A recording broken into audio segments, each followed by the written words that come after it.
नमस्कार। पॉलिटिक्स में आप सबों का स्वागत है।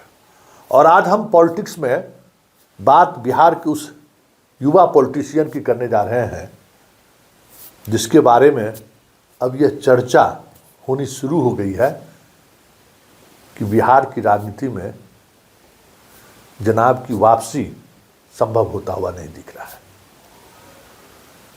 अब ये अवसान की तरफ बढ़ रहा है। इसमें न वो ताकत है, न वो समझदारी है और ना ही वो कमिटमेंट है जिसकी वजह से 2010 में 22 सीटों पर सिमट जाने के बावजूद भी लालू यादव ने अपनी पार्टी को फिर से जीवित नहीं किया। बिहार की राजनीति में वहाँ लाकर खड़ा कर दिया जहाँ से तेजस्वी एक नई उड़ान उड़ सकते थे। लेकिन आज पार्टी का लाखों कार्यकर्ता, लाखों लाख वोटर, पार्टी के विधायक, पार्टी के वरिष्ठ नेता हताश हैं, निराश हैं और भविष्य की राजनीति को लेकर चिंतित है। ये स्थिति कभी आरजेडी के कार्यकर्ताओं में, नेताओं में, विधायकों में नहीं देखने को मिला, जो जिस स्थिति या जिस दौर से इस वक्त राजद गुजर रहा है। और आज रोहिणी की वो ट्वीट ने कही कि वो जख्म को और हरा कर दिया है जिसके सहारे उसने तेजस्वी के आसपास के लोगों को एक बार फिर से निशाने पर लिया। और इस स्थिति के लिए कहीं न कहीं उसके उस चंडाल चौकड़ी पर यह कहते हुए निशाना साध दिया कि अब बहुत मुश्किल है। स्वाभाविक तौर पर वापसी बहुत कठिन है। जब सामने में लड़ने वाला बीजेपी हो तो और भी कठिन है। और चाचा अब उस स्थिति में है नहीं कि भतीजा को एक बार फिर से पकड़ कर वहाँ लाकर खड़ा कर दे जहाँ फिर उंगली पकड़ कर चलने की ज़रूरत महसूस नहीं हो। चाचा भी उस स्थिति में नहीं है और भतीजा में वो कमिटमेंट भी नहीं है।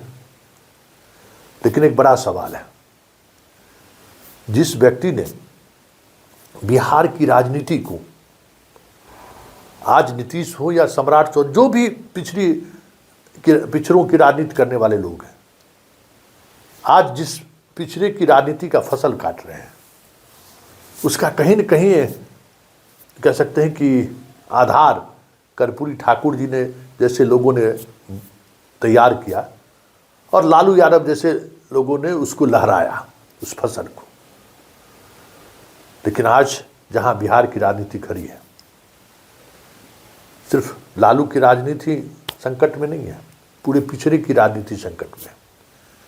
क्योंकि जिससे मौका मिला पिछड़ों की राजनीति को आगे बढ़ाने का, वह विचार को आगे बढ़ाने के बजाय परिवार को बढ़ाने में लग गया, कोई परिवार को सींचने संवारने में लग गया, कोई डेवलपमेंट के सहारे राजनीति की जो एक लकीर खींचने की उन्होंने जो कोशिश किया, लंबा चला वो सफ़र।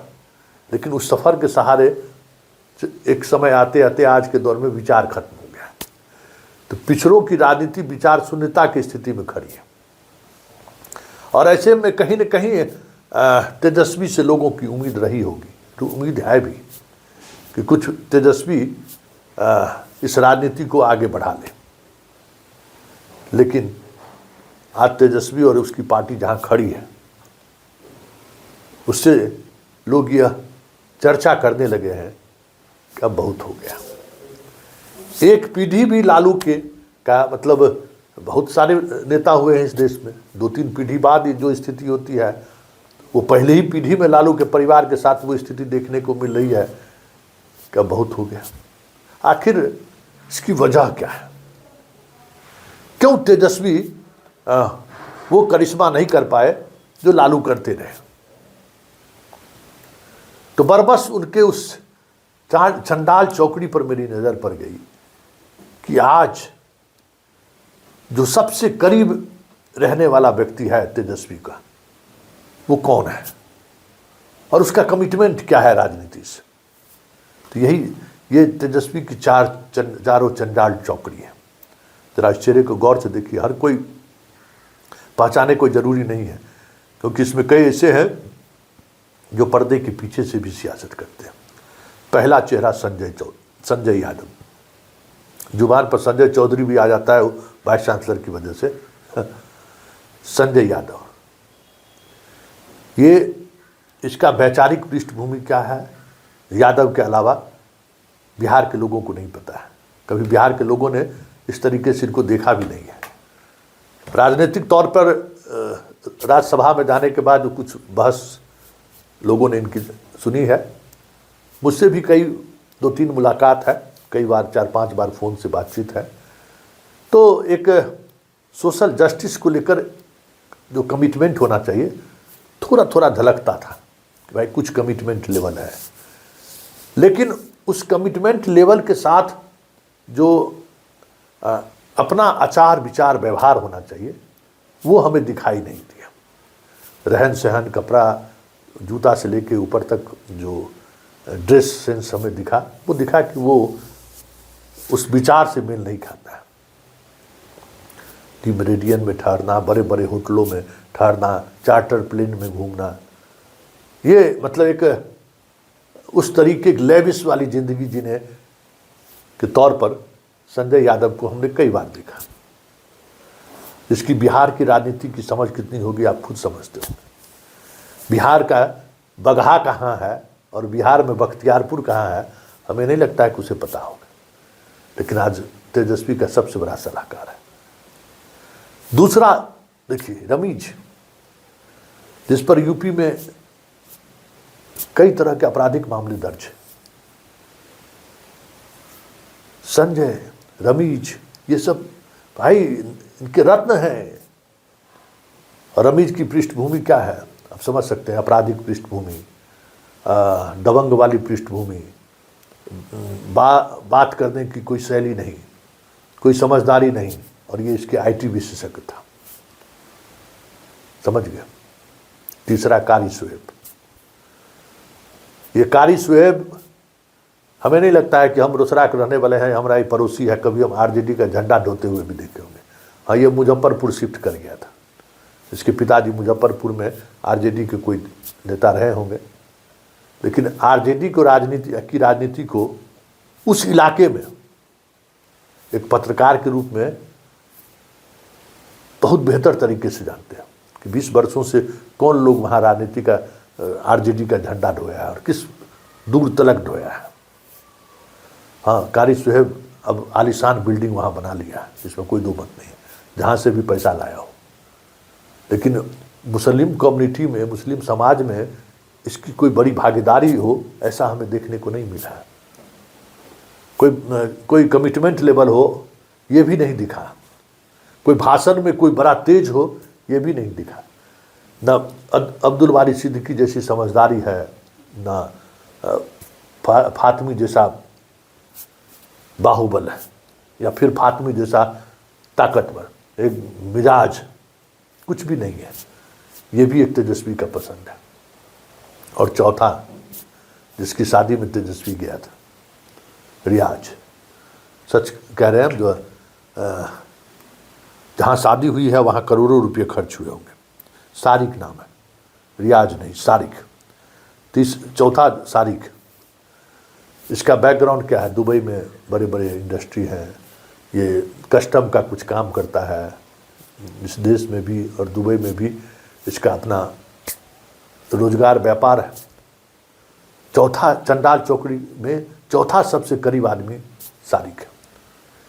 इन चारों चेहरों पर को जरा गौर से देखिए, पहनावा ओढ़ावा, अब गांधी जी के 3 बंदर की तरह तस्वीर हम आपको दिखाई रहे ना, मतलब ये सारी चीज़ें ऐसी हैं जो पॉलिटिक्स के जो पैमाने हैं उससे कहीं दूर दूर तक खड़े नहीं उतरते। न वैचारिक रूप से कोई कमिटमेंट लेवल है, न वैचारिक समझदारी है, ना ही कोई पारिवारिक पृष्ठभूमि है। क्या है? पैसा, पैसा, पैसा। तो जब आपको पैसे का भूख होगा और बड़े बड़े होटल में ठहरने की आदत बन जाएगी, जब थाईलैंड और सिंगापुर में आप 1 जनवरी मनाने जाएंगे तो फिर तो ऐसे ही दोस्तों की ज़रूरत पड़ेगी आपको, जो आपको सिंगापुर, थाईलैंड और दुबई में, लंदन में होटल की व्यवस्था कर देगा, उसका खर्च उर्च सब कर देगा, लेकिन आपको विधायक और एमपी नहीं बना पाएगा। विधायक और एमपी बनाने के लिए और बिहार की राजनीति में अंगद की तरह पैर जमाए रखने के लिए जिस तरीके की चंडाल चौकड़ी की जरूरत है, वो तेजस्वी से के पास, आसपास तो छोड़िए, कोसों दूर तक नहीं है। लालू यादव जब बैठते थे तो कौन लोग उनके साथ होते थे? एक पूरा जेपी आंदोलन का एक उनका चंडाल चौकड़ी था। चौकड़ी सारे लोग वैचारिक रूप से जो भी मतभेद रहा हो, नरेंद्र सिंह हो, शिवानंद तिवारी हो, जगतानंद सिंह हो, रघुवंश सिंह हो, विजय कृष्ण हो, रघुनाथ झा हो, एक से एक नेता उनके आसपास बैठते थे जो उनके जाति के नहीं थे। सोशल जस्टिस की लड़ाई लड़ने वाले, अलग अलग इलाकों में उनका अपना राजनीतिक प्रभुत्व था। ऐसे लोग उनके पास बैठते थे। और तेजस्वी के पास संजय, क्या है राजनीतिक प्रभुत्व इसका? कारिश्व है, क्या है इसका राजनीतिक प्रभुत्व? देख लीजिए। रमीज की तो बात ही छोड़ दीजिए, यूपी का डॉन, इसकी यही ना है। और चौथा, जिसकी चर्चा हम बार बार करते हैं, सारिक की, इसकी क्या हैसियत है? राजनीतिक हैसियत इसकी क्या है? लेकिन बिना इन चारों की इजाज़त के बगैर तेजस्वी के विधायक भी नहीं मिल पाएगा। तेजस्वी का मंत्री, जिस समय मंत्री हुआ करते था तेजस्वी, उस समय भी इस चारों की इजाज़त के बगैर मंत्री भी नहीं मिल सकता था तेजस्वी को। और मुझे यह जान के तो हैरानी हुई, महागठबंधन के गठन के दौरान एक नेता की बड़ी भूमिका रही और जिन्होंने अपनी भूमिका साबित भी की, उनसे हमारी बातचीत हो रही थी। और उस बातचीत में जो बातें हमें जानकारी मिली कि हर 2 घंटे पर तेजस्वी आधे घंटे के लिए बाहर निकलते थे। कहाँ जाते थे उस पर चर्चा करना सही नहीं होगा, लेकिन इन चारों की वजह से तेजस्वी को कई ऐसी लत लग चुकी है, जो लत परिवार में बिखराव के साथ साथ आने वाले जीवन में उनके लिए, कहते हैं ना, कई तरह की मुसीबतें खड़ी कर दे तो कोई बड़ी बात नहीं होगी। लालू यादव ने कभी समझौता नहीं किया और तेजस्वी हमेशा समझौता किया। लालू यादव हमेशा लड़ते रहे, तेजस्वी यादव हमेशा लड़ते दिखते रहे। यही लालू और तेजस्वी में फर्क है। और आज तेजस्वी जिस मुहाने पर खड़ा है, वहाँ से वापसी की बात तो छोड़िए, आने वाले 5 साल तक अपनी पार्टी को बचा ले तो बहुत बड़ी बात होगी। क्योंकि ये 41 विधायकों का जो फौज है ना, भले नीतीश को मजबूती प्रदान कर रहा है और प्रदान करता रहेगा, लेकिन इससे तेजस्वी की वापसी होगी ऐसा दूर दूर तक नहीं दिख रहा है। क्योंकि राजनीति में कई तरह की ऐसी चीज़ें हैं जो एक बार हाथ से फिसल गया तो फिर दोबारा वहाँ तक पहुँचना मुश्किल होता है।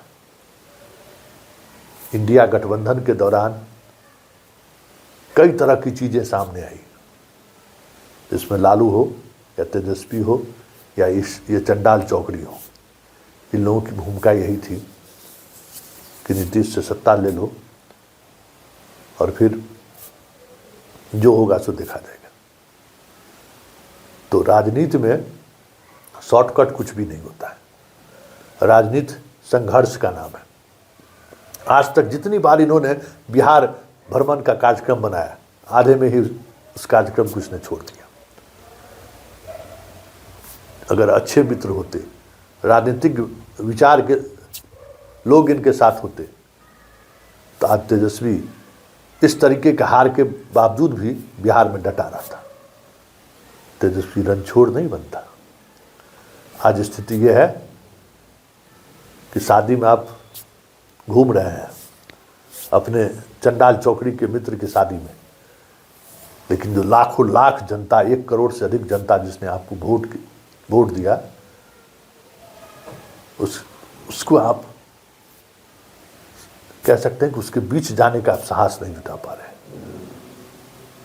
सियासत में ये चीज़ें नहीं होती है, और सियासत हमेशा सम्मान ढूंढता है, जो चीज़ें आप खो रहे हैं। ऐसे में आने वाले समय में लालू यादव का यह लाल सांसदीय विधायकी तो छोड़ दीजिए, पूरी राजनीति से बाहर दिल्ली के किसी क्या उसको कहें, होटल में मिल जाए, इसी तरीके से लोग आपको 10 साल बाद लोग कहे करे अरे यही तेजस्वी यादव है, लालू यादव का बेटा, और आपके हालात को देखकर लोग शर्मा जाए, करे कैसा हो गया ये। तो इस पॉलिटिक्स में फिलहाल इतना ही, हमें इजाज़त दीजिए। नमस्कार।